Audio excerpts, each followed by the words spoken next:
My name is Paul Simiyu from Kenya. I work with the GBIAC. GBIAC is Global Intensive Agriculture Center of Kenya. So I work with the GBIAC as the center manager in GBIAC. GBIAC, the main purpose of GBIAC is to train and promote global intensive agriculture to small-scale farmers. And also in GBIAC, we have 4 programs. We have 5 programs. We have food program. We have women and youth program. We have environmental conservation program. We have HIV/AIDS program. And also we have community resource program. So in food program, we ensure that we train the farmers around GBIAC and out and far from GBIAC, because we realize that people are doing agriculture, but in a way that which is not holistic to the environment. And GBIAC realized that people were, because of the fluctuating weather or climate, people were not producing adequate food. Food was not sufficient, and most of the people, because the area was not receiving like enough rainfall, now people were relying on relief food. Due to that, we had starvation, like students who are dropping out of the school. Now GBIAC decided to chip in and help people, to teach people the good ways of how to produce food. And this is by using global intensive agriculture techniques, how to improve the soil. And also, when they do that, we focus so much on soil fertility, how they can improve soil so that they can produce enough food, adequate food for the family when you use small area, because most of the people are small-scale farmers. So we focus so much on food. And also on women program, we realize that because we have problem of poverty in the area, so people are forced, like students are forced to go out of the school. Now we decided, no, we have also to, because if you teach like a woman, you teach many people. So we realized, we decided to have women and youth program so that we bring women together.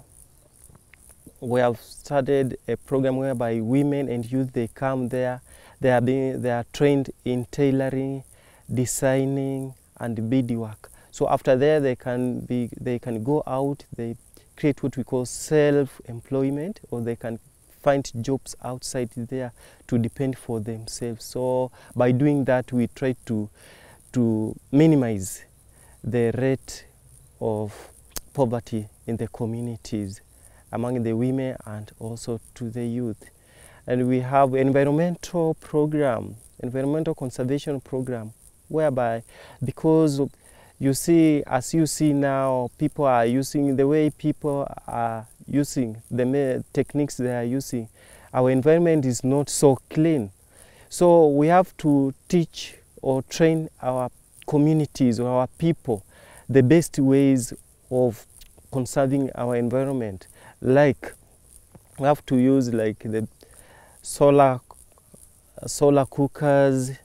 We have to use the stoves which use like they don't have to consume a lot of firewood, fireless cookers, so many techniques. And also we train people and young people and all the communities around and those who are coming from far from Jibiak on how to establish tree nurseries and plant trees for the environment.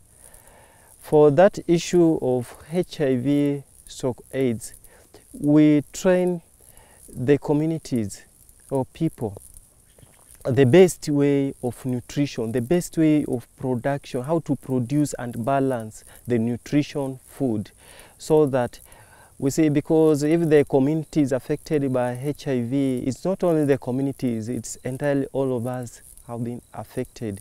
So we have to check on that. We have to train them on how to take good diet, how to produce good and healthy food.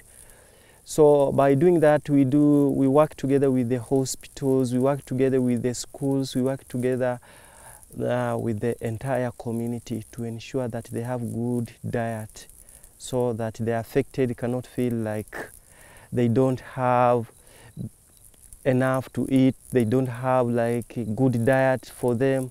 So we do that project, and also we practice what we call creating campaign awareness against the HIV/AIDS. We also have those programs, and we have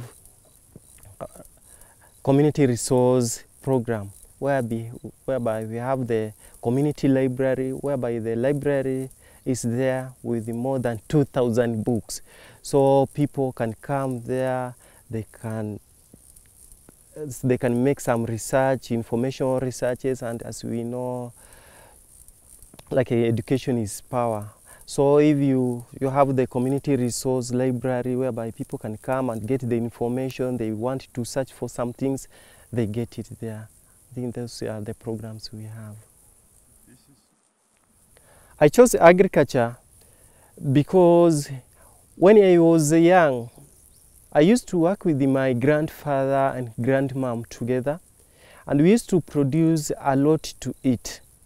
When we were doing that, like the surrounding farmers, surrounding neighbors, they were not doing much for their family. So that some of them were struggling to produce because they were working together with their families, that they were producing. Others were not producing much.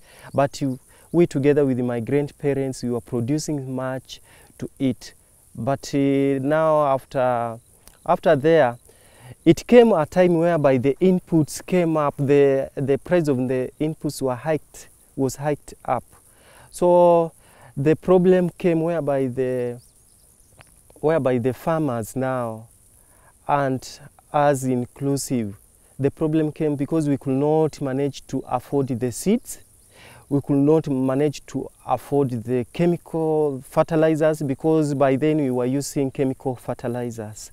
So the price was up, but now also not only the price, even if by then you could have checked the lands, you could have seen the soil is so dry, not fertile. The produce was, now it reached a time the production went down. As much as we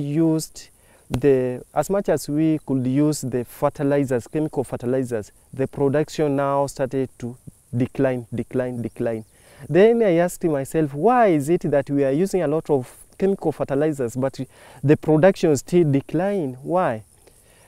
But now the problem of food shortages became to be realized. Now, when I was about to finish my high school education, I realized, no, I have to do also something. I would like to study agriculture so that I help my communities. When I was about to finish the school, some people were mentioning to me about organic agriculture, sustainable agriculture, but particularly towards grow-by-intensive agriculture. So I had a friend of mine who had studied grow-by-intensive agriculture. Then when I tried to reflect the way chemical fertilizers were doing and the way soil was behaving and the production decline, I realized, no, the best way to go is to go for sustainable agriculture, grow-by-intensive agriculture. Then immediately after school, I decided to to take a career in grow by intensive agriculture, to undertake a course in grow by intensive agriculture. I would like to share knowledge with the people from different parts, because grow by intensive agriculture is not only in Kenya. Grow by intensive agriculture is not only for Paul and his community or his country, it is globally. When we share the information, maybe I know some in grow by intensive, some things in grow by intensive. Maybe my neighbor doesn't have, they don't have any information, or they have little information about grow by intensive. So the best way, I think, to improve, if you have the information, you have to share with your neighbor.